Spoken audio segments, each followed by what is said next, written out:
ஒரு நாள் ஒரு சிறுத்தை ரொம்ப பசியோட உணவு தேடி அலைஞ்சிட்டு இருந்தது. அப்போ ஒரு கருப்பு மானையும் ஒரு புள்ளி மானையும் பாக்குது.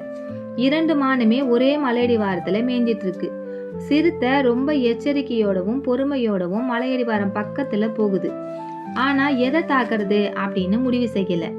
அதே நேரத்துல சிறுத்தைய பார்த்த மான்கள் இரண்டும் வலது பக்கம் இடது பக்கமா திரும்பி வேற வேற திசையில ஓட ஆரம்பிக்கிறாங்க.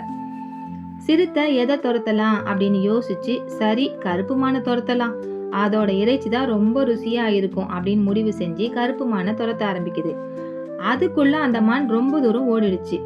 இத பார்த்த சிறுத்தை, அந்த மான் ரொம்ப வேகமா ஓடக்கூடியது, நம்ம வேற பசியில இருக்கோம், இந்த பசியோட ஓடி அந்த மானை பிடிக்க முடியாது, அதனால புள்ளிமானை பிடிச்சிக்கலாம் அப்படின்னு திரும்பி புள்ளிமான் போன பாதையில ஓடுது.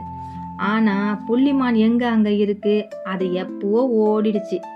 இந்த கதையில வர சிறுத்தை மாதிரி நம்மள எத்தனை பேர் இருக்கும். ஒரு விஷயத்துல முடிவெடுக்கிறதுல தயக்கம் காட்டுறவங்க கிடைச்சதையும் இழந்துட்டு நிக்கிறாங்க. ஒரு முடிவுல நிலையா நில்லுங்க, கண்டிப்பா நாமளும் ஒரு நாள் ஜெயிப்போம்.